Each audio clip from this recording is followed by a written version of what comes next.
Hey Bookies, today we are going to be doing another Sims 4 book Rex, but this time with the Roomies household. So let's get started.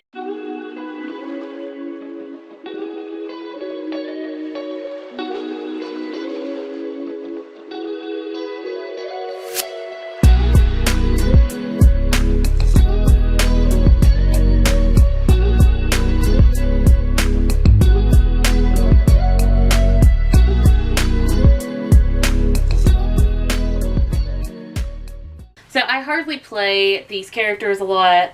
I think I really only use J, and it's usually in my 100 baby challenge. If you know, you know.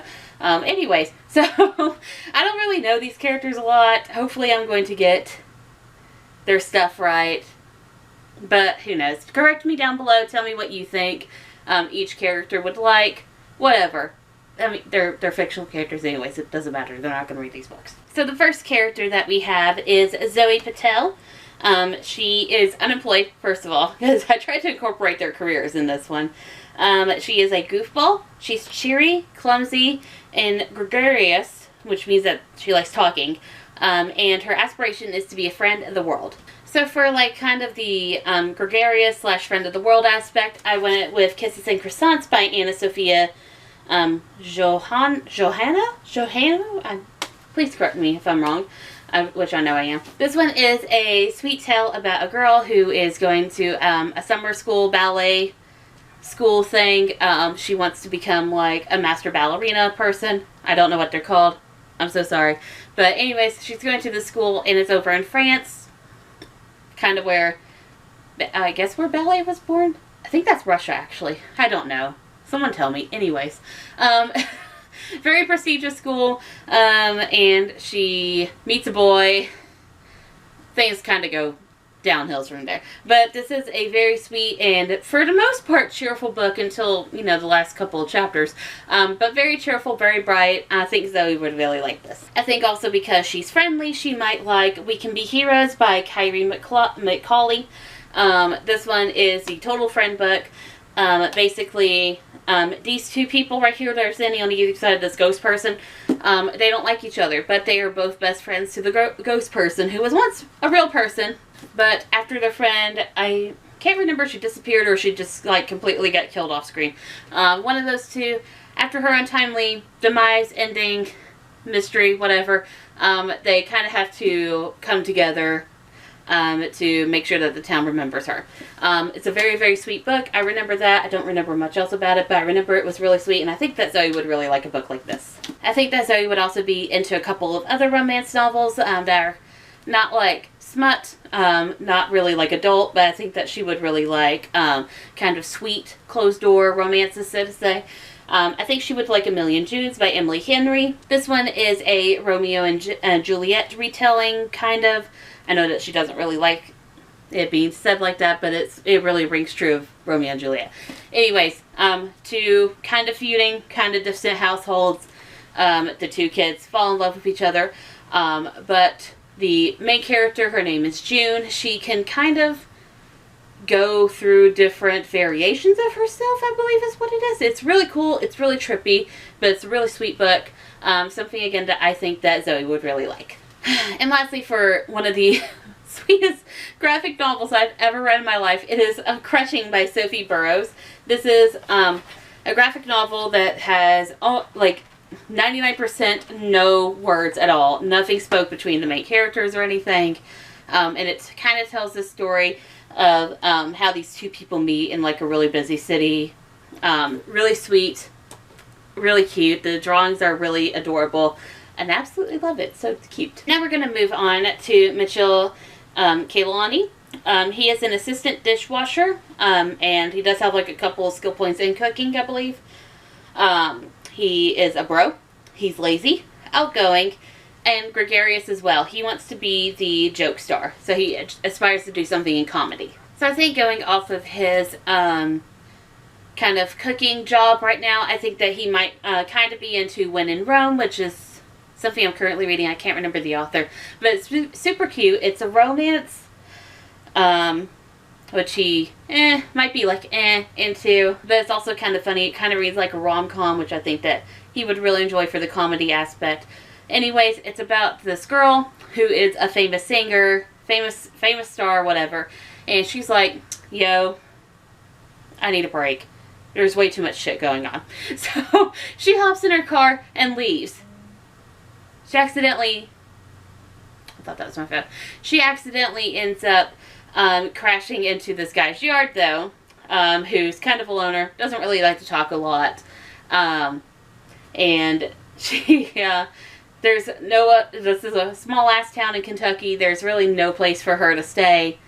So she has to end up staying at this guy's house because he has, like, basically the only guest bedroom. Anyways, they click, they start to fall in love. It's cute, but a lot of comedy in this novel. I think that he would appreciate the comedy. And a lot about baking. The guy is a baker, which I think that Mitchell might really appreciate, because that guy can bake. From what I'm reading, he can bake. I also think that he might like the Jasmine Project by Meredith Ireland.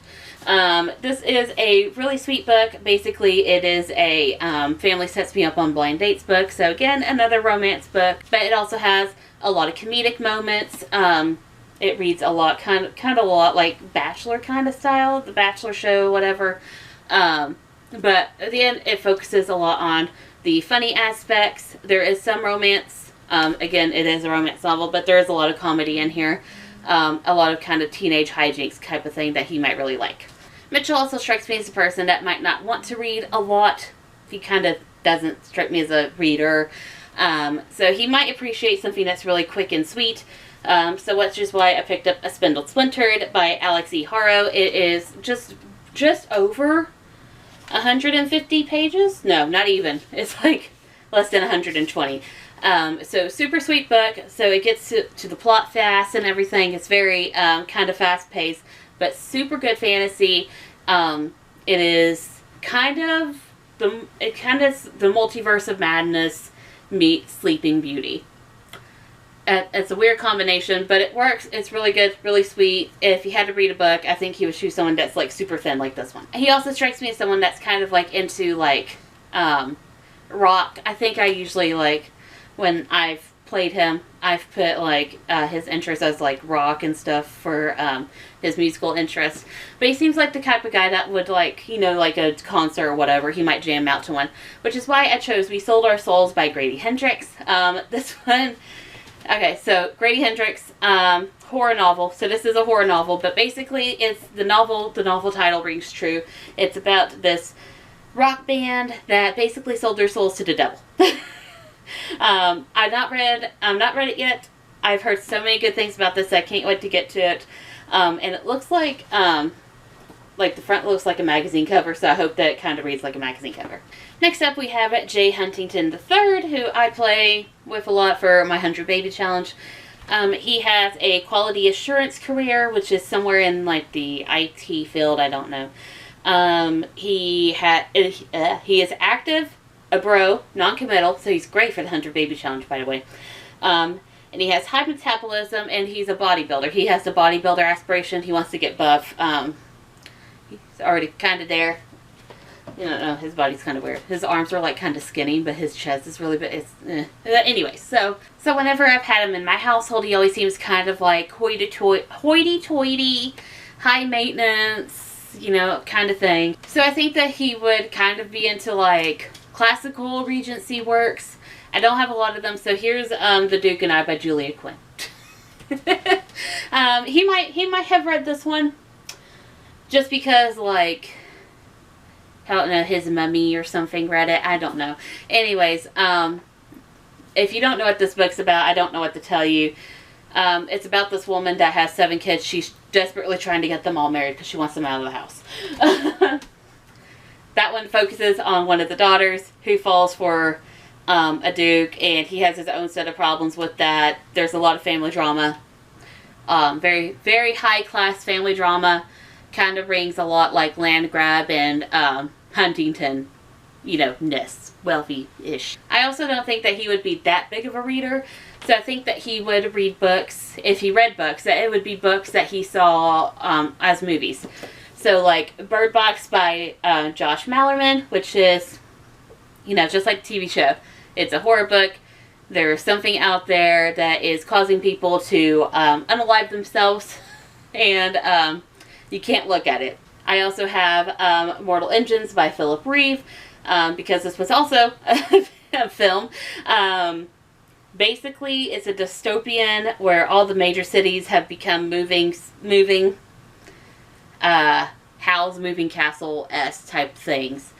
And they swallow each other. There's a mystery that happens. I don't really know what else is really going on. I jumped in. Okay, so like I've read book 5 of this, but only because I was on some sort of I was involved in something. We reviewed books early for publishers and stuff. Not like what I'm doing now, but it was like kind of a little different. Anyways, I read book 5. I didn't really understand what was going on, but it seemed pretty good, so I'm gonna give this one a chance. I also think that he would have read Annihilation if he wanted to read, which was another book turned movie. Basically, the sci-fi event where kind of this would you call it an alternate dimension? Annihilation. It's really hard to describe, isn't it? There's some sort of event that happens on Earth that causes this wall to go up, and you go through the wall. You really can't go back. But there's some weird alien shit on the other side. It's not like a parallel dimension, and it's not another dimension, and it's not another world, because everything that was there before is still there, just with the bonus alien stuff. Really weird book. I don't know. A really weird movie. It was weird. It caused me confusion. And then the last member of the Roomies household, we have Gavin Richards. He is a blogger. And a best-selling author is his aspiration. So, he is a book blogger. That is who he is in my mind.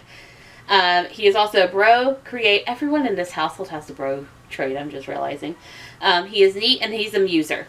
So, I think that because Gavin is basically a book blogger, he would be reading the books that are like the latest to come out and stuff like that. And this is how his roommates would have such weird book suggestions. He would be giving them to them. Because he would be trying to get these people literate. But I think he would have some favorites. I think he might really like Not Even Bones by Rebecca Schaeffer. In this one, it's a world set where monsters are around.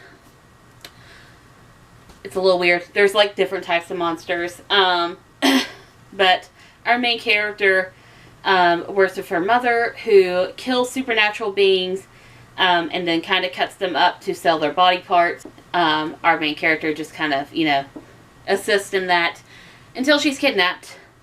And they realize that she has her own superpower. And so now she is on the chopping block. It's kind of a, I think it's even called the, why don't they ever put it on the books? It's like the black market, but something like that. The monsters market, something like that. But it's basically a black market of monster body parts that people use for other different kinds of ailments. Anyways, super good, very thought-provoking about today's world and how we do stuff ethically, stuff like that. I think that he would find this series really interesting in how they portray that through the lenses of monster beings. I also might think that he would like The Gentleman's Guide to Vice and Virtue by MacKenzie Lee. This one, very popular book, but very good. Basically, our main character, he stands to inherit, he's not like a duke, but he's like kind of up there. Anyways, so like he stands to inherit like all of this stuff, but he just kind of wants to party all day. So he spends his days getting drunk, partying, doing crazy stuff. And he has the biggest crush on his best friend named Percy, who is about to leave to go somewhere for the summer. When he is basically told, you need to do this trip.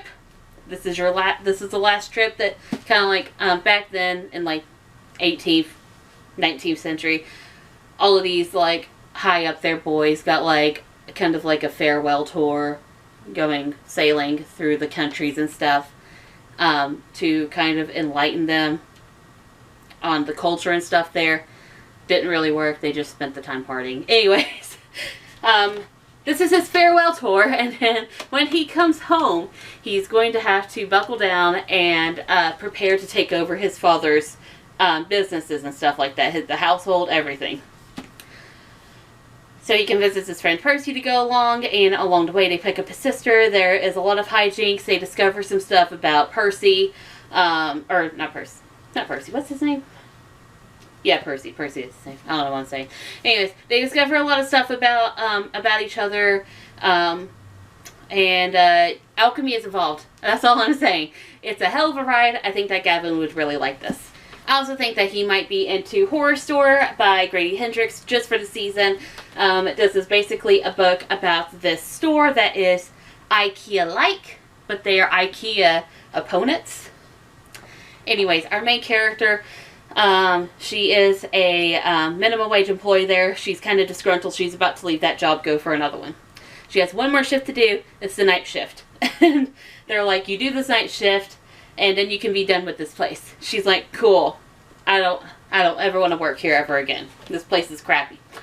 So she and this other team are doing the night shift, and they're basically trying to figure out why some of the items in the store are damaged when they open the next day, because there's not really a night shift. They're just investigating.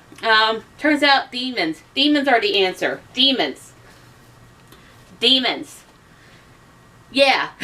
So now they're trapped in the store with demons. This is a fun read, and you have some pages in here that, like, you get to these, and it looks like an IKEA product, and then it's like, provides a contemporary look that empowers you to create your next work of art, whether it's breakfast for two or dinner for 12. Like, kind of weird. Kind of weird. Alright, and the last one that I think that he might recently be into, because we are getting close to Halloween season, and this one is about to come out. It Looks Like Us by Alison and Ames. This one is fantastic. Basically, a group of teenagers see this ad, and an adult for some reason, see this ad on Instagram from this kind of prominent company that's like, hey, come work with us in our work study in Antarctica to help us make the environment better. Cool. Greenness. Everyone likes that. So they join. They all have different problems that they're kind of running for or trying to atone for. But anyways, they get there. They're doing the work. They're basically collecting water samples so that way they can see how far the microplastics have gotten into the water in the Antarctic. When there is one last or not one last, but there is one thing that needs to be done, but it's like overnight. So the old lady of the group, she's like, okay, I'll go. She goes, she does the thing, she comes back without anyone noticing, and something's not right with her. She can't really control her body anymore. Like, literally her face is falling off her face. It's just sliding down. It's very The Thing, if you watch that movie, basically about a group of guys in the Antarctic doing a study when they're attacked by a gelatinous blob who consumes their bodies. It's kind of like that, except a little bit more frightening. This book is terrifying, and it's good. Love it. Great for the Halloween season. So yeah, that is everything that I am suggesting that the Roomies would read from The Sims 4. Leave your comments down below if you think I got something wrong, or if you think that they would read something else. But yeah, that is it. So thank you all for watching. I'll see you again. Bye.